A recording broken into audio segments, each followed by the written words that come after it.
Hello everyone, welcome to my YouTube channel. और इस video में मैं आपको रिवाइज करवाने वाला हूं चैप्टर नंबर 3 जिसका नाम है national income and related aggregate.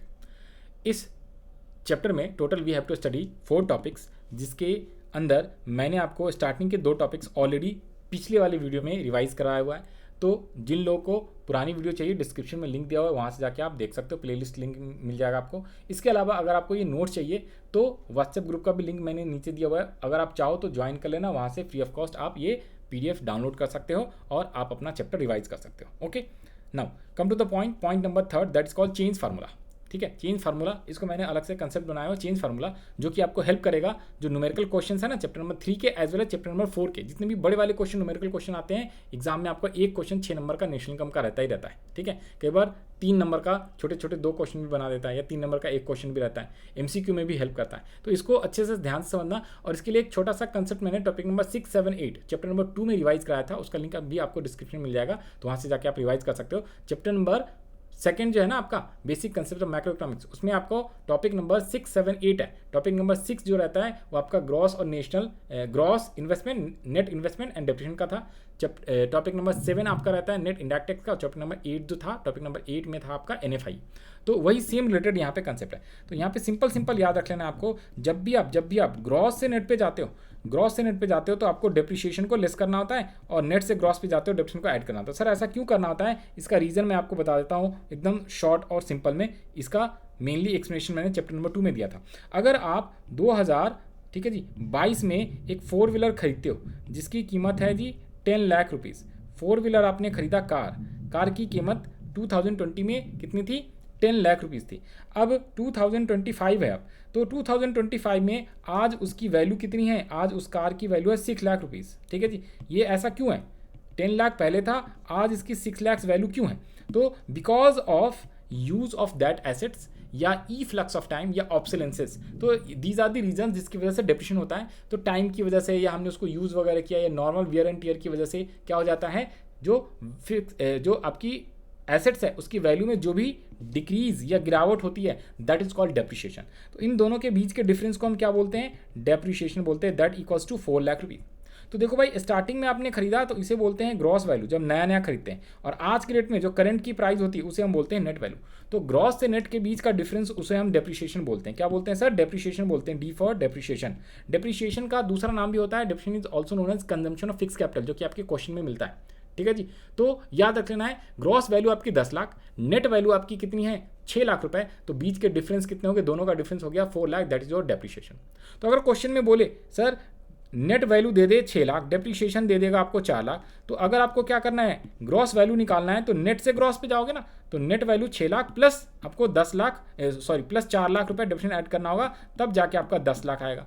अगर आपको ग्रॉस वैल्यू दे देता है 10 लाख रुपीज़, 4 लाख रुपये डेप्रिसिएशन, अगर आपको नेट निकालना है तो 10 लाख में से 4 लाख माइनस करोगे, तब जाके आपका नेट वैल्यू आएगा। तो इसीलिए मैंने ये शॉर्ट में फार्मूला बना दिया कि भाई ग्रॉस से नेट पे आना है तो डेप्रिसिएशन लेस करो, नेट से ग्रॉस पे जाना है तो डेप्रिसिएशन ऐड कर दो। Okay, now come to the next point, और यू कैन से सेकेंड वाला जो है आपका मार्केट प्राइस फैक्टर कॉस्ट। ध्यान से सुनना, जब मार्केट प्राइस से फैक्टर कॉस्ट पे आते हैं ना, तो आपको NIT ऐड लेस करना है, और फैक्ट्री कॉस्ट से या फैक्टर कॉस्ट से मार्केट प्राइस पे जाते हो तो NIT को ऐड करते हैं। क्यों सर, क्यों? अब ध्यान से देखना, NIT का फुल फॉर्म क्या होता है, इनडायरेक्ट टैक्सेस माइनस सब्सिडीज, और इसका फुल फॉर्म होता है नेट इनडायरेक्ट टैक्सेस। इसका फॉर्मूला होता है इनडायरेक्ट टैक्सेस माइनस सब्सिडीज, और फुल फॉर्म होता है नेट इनडायरेक्ट टैक्सेस। इसका मीनिंग भी मैंने आपको चैप्टर नंबर 2 में समझाया हुआ था, टॉपिक नंबर 7 के अंदर, बट यहाँ पे दोबारा से रिवाइज करा दे रहा हूँ, तो इसलिए क्विक रिवाइज कराऊंगा। ध्यान से सुनना, मार्केट प्राइस का मतलब क्या होता है, मार्केट प्राइस और फैक्ट्री का। भाई अगर ये कोई बिल्डिंग है, बिल्डिंग नहीं बल्कि ये फैक्ट्री हमारे, हम फैक्ट्री में गुड्स का प्रोडक्शन कर रहे हैं। अगर मान लो कोई भी गुड्स बनाया, उसकी कीमत आ गई सपोज 100 रुपये, 100 रुपये के अंदर प्रॉफिट भी इंक्लूड है। भाई मेरी कॉस्ट आई है 80 रुपये, उसमें मैंने 20 रुपये का प्रॉफिट ऐड कर दिया, तो टोटल प्रॉफिट वगैरह मिला के मेरे, मान लो ये कोई सामान है, पेन है, उसकी कीमत आ गई 100 रुपये। अब इसको जब मैं मार्केट में सेल करने जाऊंगा, मार्केट में मान लो कोई भी आसपास का मार्केट है, Mangal market, Sunday market, Tuesday market, okay Sunday market, ठीक है, तो इसमें अगर मैं बेचने जाऊंगा, तो जैसे ही मैं बेचने जाता हूं ना, तो गवर्नमेंट कहती है भाई तूने क्या बनाया है, तूने कोई सामान बनाया है, प्रोडक्शन करा है, ठीक है, सर्विसेज दे रहा है, तो इस 100 रुपये पे मैं तेरे से GST चार्ज करूंगा, goods and services tax. Goods and services tax is an example of indirect taxes. तो मान लो इस 100 रुपये में मार्केट में जाने से पहले उसने 18 रुपये 18% के हिसाब से GST चार्ज कर लिया। समटाइम्स गवर्नमेंट कुछ गुड्स पे, जैसे एलपीजी का सिलेंडर है तो कुछ कुछ गुड्स पे वो गवर्नमेंट आपको सब्सिडीज भी देती है, तो सब्सिडीज को माइनस करना होता है। मान लो 18 रुपये इसने चार्ज करा, ठीक है जी, और 2 रुपये का इसने मान लो सब्सिडीज दे दिया, तो नेट कितना हो गया 70 रुपये।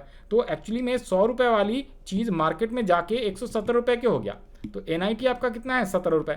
तो मार्केट प्राइस और फैक्ट्री कॉस्ट के बीच का डिफरेंस एनआईटी होता है, नेट इनडायरेक्ट टैक्स होता है। मार्केट प्राइस ऑलवेज ज़्यादा होता है, 117 रुपीज़ हमारे एग्जाम्पल में था, और फैक्ट्री कॉस्ट 100 रुपये है, ठीक है जी, तो इसके बीच का डिफरेंस है 17 रुपये, तो 17 रुपीज़ है, राइट। तो अगर फैक्ट्री कॉस्ट से मार्केट प्राइस पे जाते हैं तो अपने को प्लस करना है, और मार्केट प्राइस से फैक्ट्री कॉस्ट पे आते हैं या फैक्टर कॉस्ट फैक्ट्री कॉस्ट एक ही चीज़ होता है, तो अपने को एनआईटी माइनस करना होता है, सब्ट्रैक्ट करना होता है, करेक्ट है जी।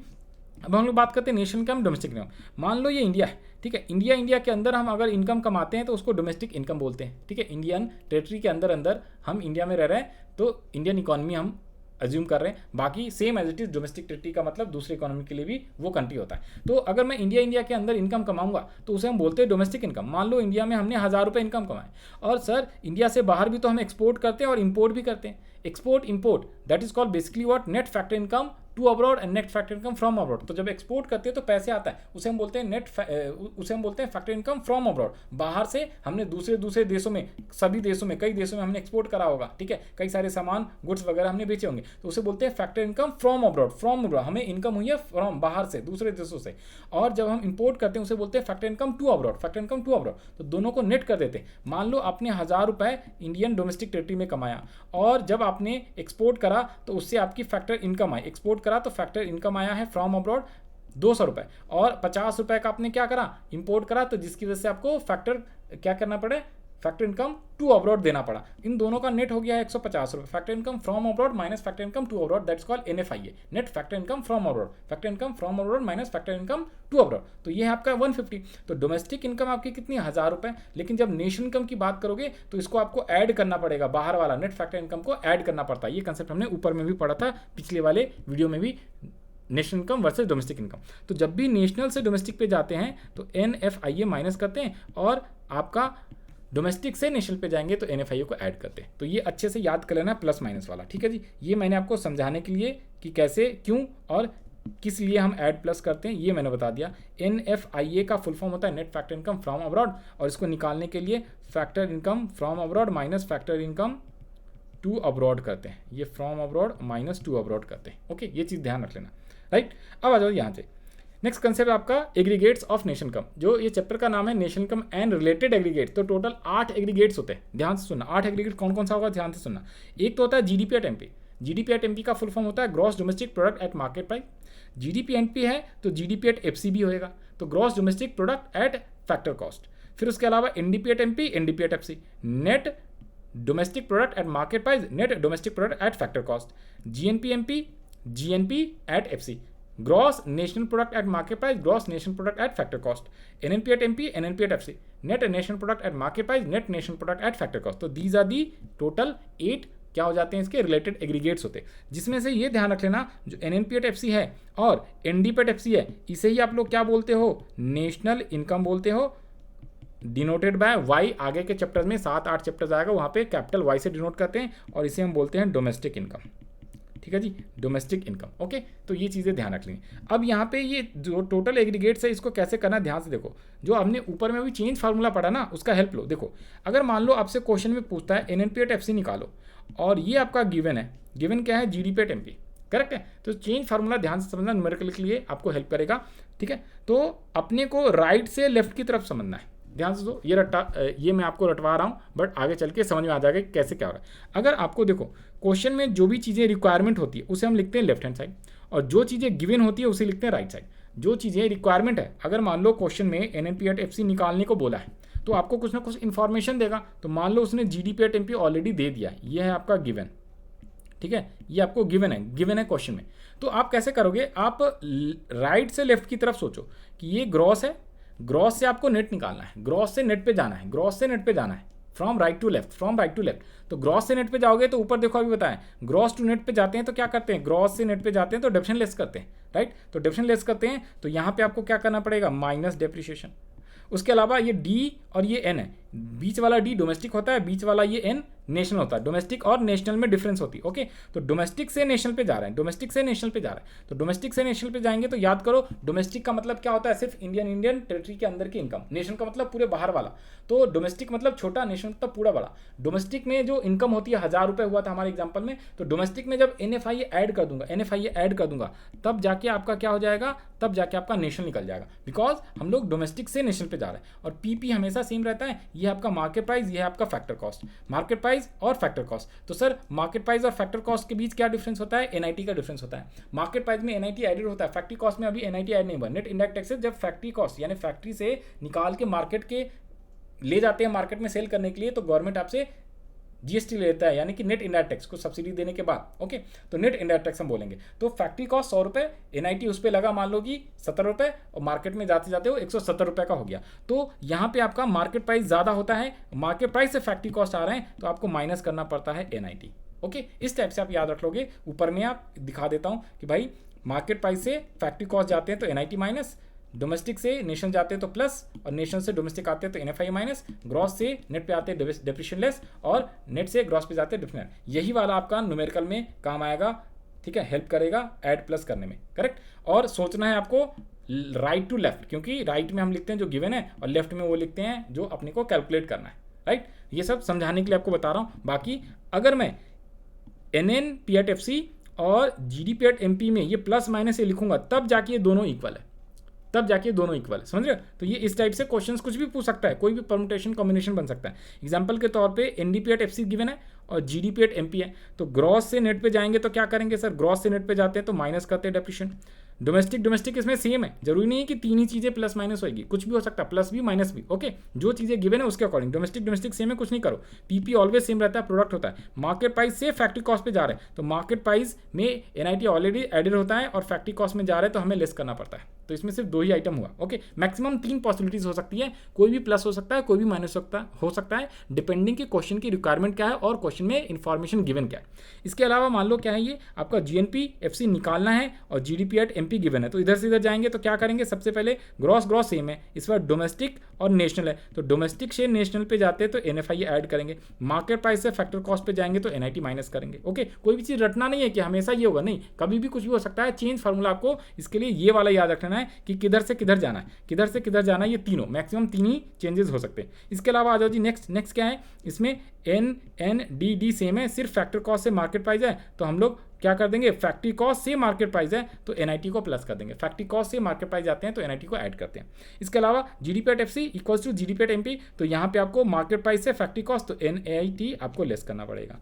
ये है आपका क्या, gross national product at market price, net national product at factor cost, तो नेट से ग्रॉस पे जाते हैं तो नेट से ग्रॉस पे जाते हैं, डेप्रिशिएशन ऐड करेंगे। नेशनल सेम है, प्रोडक्ट सेम है, फैक्टर कॉस्ट से मार्केट प्राइस पे जाएंगे तो आपको NIT ऐड करना पड़ेगा। इस टाइप से आप सारे प्लस माइनस कर सकते हो। ओके, ये कुछ एग्जांपल दिए थे मैंने, जिसके बेसिस पे आपको आगे के क्वेश्चंस करना। फॉर एग्जांपल अब इसी वाले वीडियो में मैं आपको टॉपिक नंबर 4 का एक एग्जांपल करा दे रहा हूँ, इसके बेसिस पे आप सारे क्वेश्चंस कर सकते हो। बाकी जितने भी एग्जांपल वाले क्वेश्चंस हैं और जितने भी अनसॉल्व क्वेश्चन है, उन सबका भी मैंने ऑलरेडी वीडियो अलग से सेपरेट बनाया हुआ है, सॉल्यूशंस किया हुआ है, एक्सप्लेनेशन बताया हुआ है, तो वहाँ से जाके आप वो सारे सॉल्यूशंस देख सकते हो और आप अपना प्रैक्टिस कर सकते हो। उसका लिंक भी डिस्क्रिप्शन में मिल जाएगा, आप वहाँ से जाके आप कर लेना। ओके, तो एग्जाम्पल के तौर पे देखो, ये एक न्यूमेरिकल क्वेश्चन, इसमें आपको सॉल्यूशंस करना है, सॉल्यूशंस बनाना है। इसमें क्वेश्चन में क्या क्या इन्फॉर्मेशन है, कह रहा है कैलकुलेट डोमेस्टिक इनकम और NDPAT-FC। सर डोमेस्टिक इनकम को ही हम लोग NDPAT-FC बोलते हैं, तो NDPAT-FC बोले या डोमेस्टिक इनकम बोले तो आपको निकालना क्या है, NDPAT। अगर क्वेश्चन में बोले सर डोमेस्टिक इनकम निकालो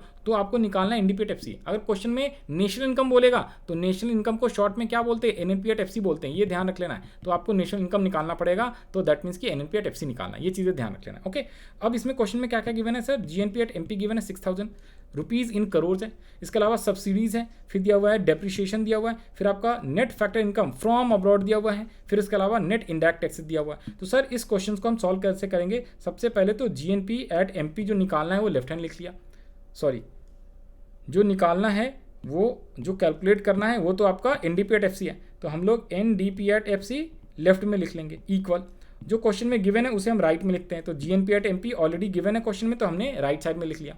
अब इसमें प्लस माइनस करेंगे तो राइट टू लेफ्ट सोचना है आपको, ठीक है, राइट टू लेफ्ट। तो ग्रॉस से नेट पे जाएंगे, ग्रॉस से नेट पे तो माइनस डेप्रिशिएशन करना होगा।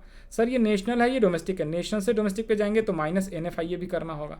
उसके अलावा पी और पी सेम रहता है, मार्केट प्राइस से फैक्टर कॉस्ट पे जाएंगे तो आपको माइनस करना पड़ेगा NIT। तो इसमें डेप्रिशिएशन भी माइनस करना है, NFIA भी माइनस करना है और NIT भी माइनस करना है। सर क्या NIT का वैल्यू दिया हुआ है? नहीं, NIT की जगह पे आपको क्या करना पड़ेगा, indirect tax minus subsidies. Always remember ये ब्रैकेट में लगा के करना, सब्सिडीज, ठीक है, ब्रैकेट में करके करना है, नहीं तो आंसर गलत हो जाता है, ठीक है जी। इसके अलावा ये दोबारा से लिख लिया, GNP at MP minus depreciation minus NFIA direct दिया है, नहीं देता तो इसको भी ब्रैकेट में लिखते हैं, factor income from abroad minus factor income to abroad. अब ये 6000 रुपीज़ दिया हुआ है, डेप्रिशिएशन आपका कितना है सर, डेप्रिशिएशन है 100 रुपीज़, 6000 माइनस 100 रुपीज़। NFIA कितना गिवन है सर, NFIA 400 और माइनस फिर ब्रैकेट लगाना है, डायरेक्ट मत शॉर्टकट तरीका कर देना, ये 200 ये 300, तो इसमें हमने 300 लिखा, इसमें हमने 200 लिखा। अब ये कितना हो गया 6000, ये 6000 है, 6000 माइनस 100 माइनस 400 माइनस ब्रैकेट में ये माइनस किया और ब्रैकेट को हटा दिया तो माइनस, तो 6000 माइनस 600 तो ये आपका आ जाएगा कितना 5400 रुपीज़ और करोड़, रुपीज़ एंड करोड़। इस टाइप से आप सॉल्यूशंस करोगे पूरा का पूरा, ठीक है, इस टाइप से सॉल्यूशन करोगे तभी आपको पूरे फुल मार्क्स मिलेंगे। अदरवाइज आप शॉर्टकट तरीके से करोगे तो नंबर भी आपका कट सकता है और आंसर भी गलत आने के चांसेस है। तो ऑलवेज रिमेंबर आपको इस टाइप से फार्मूला लर्न करके जाना है और इस टाइप से सॉल्व करना है क्वेश्चन। तो इस वीडियो में इतना ही रखते हैं, बाकी जितने भी ये क्वेश्चन हैं ऑलरेडी मैंने ये जगह छोड़ा हुआ है, आप यही PDF प्रिंट आउट निकालना सीधा सीधा और इसमें आप प्रैक्टिस कर सकते हो। अनसॉल्व क्वेश्चंस भी आपको यहाँ पे दिया हुआ है, तो अनसॉल्व क्वेश्चंस का भी आप सॉल्यूशन देख सकते हो। ओके, 15-16 क्वेश्चंस है, 10 क्वेश्चन 9 से 10 क्वेश्चन एग्जाम्पल है और 15-16 क्वेश्चन आपका क्या है न्यूमेरिकल। इस चैप्टर से नॉर्मली क्या आता है, ज़्यादातर चांसेस रहता है न्यूमेरिकल क्वेश्चन आने का, शॉर्ट मार्क्स का, 3 मार्क्स का, ठीक है, या फिर MCQ भी बन सकता है। तो आप लोग अच्छे से प्रैक्टिस करके जाइएगा। Still you have any doubts any problem, किसी भी क्वेश्चन में समझ में नहीं आ रहा होगा, दिक्कत होगा, आप व्हाट्सएप ग्रुप ज्वाइन कर लीजिए क्विकली, नीचे डिस्क्रिप्शन में लिंक दिया हुआ है, वहाँ पे आप ऑडियो के थ्रू या फोटो भेज के उसमें जो भी डाउट है टाइप करके या ऑडियो के थ्रू भी आप भेज सकते हो, मैं आपको आंसर रिप्लाई कर दूंगा। Okay, bye bye, all the best to all of you. जिन लोग का एग्जाम आ रहा है, जिन लोग का UTs है या फिर हाफ ईयरली आ रहा है या प्री बोर्ड है, ठीक है, हम लोग मिलते हैं नेक्स्ट वीडियो में।